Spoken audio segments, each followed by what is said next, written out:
Let me start by thanking the organizers for this amazing and very well attended, at this time of the day at least, like conference, summit.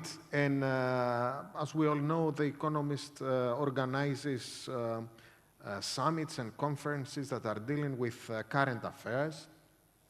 I'm under the impression that our panel could not have been more timely in the light of the recent and not so recent events.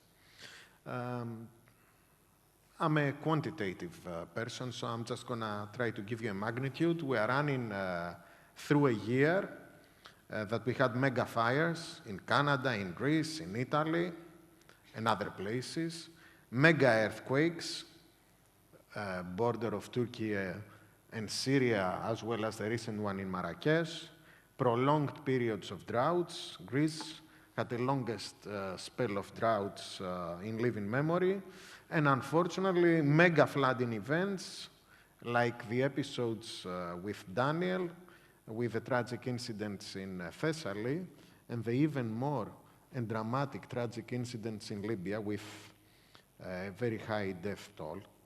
So, as I said, I'm a man of quantitative of numbers, so professor of risk assessment, and I tend to tackle things from a risk perspective.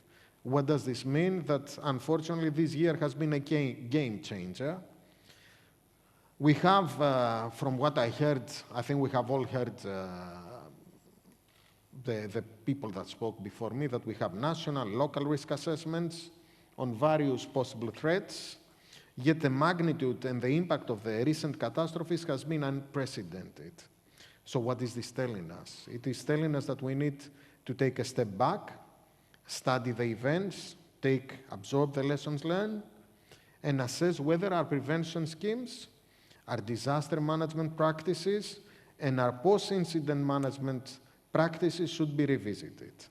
We need to reassess our decision-making processes based on the fact that incidents that were considered impossible to occur in the past now are more likely to take place and more frequently. We need to redefine our community engagement schemes, if they exist. We need to sensitize our communities. We need to stop the tendency of our citizens being spectators in catastrophes, because this is the grim reality, unfortunately. Legislation needs to be tightened, both in the correction part of those breaking the law, as well as to enforce the application of all policies that aim to promote adaptation to climate change. So there are two aims there. In a European level, and I see Hans in front of me, we need to further we need to further reinforce RescEU, because this is our line of defense in a European level, and we need to identify highly focused technological advances in early warning systems that need to be funded. This is a big question. We can discuss that later on about EU funding and targeted EU funding without underestimating it. I think we should be grateful to the EU for the role that it is playing, especially DG ECO and EU CPT. And one last thing, linking to what Hans said before again.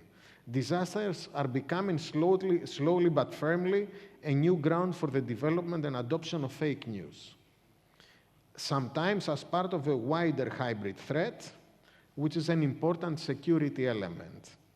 In a societal level, we need to, as a priority, educate our communities, redefine our risk communication strategies.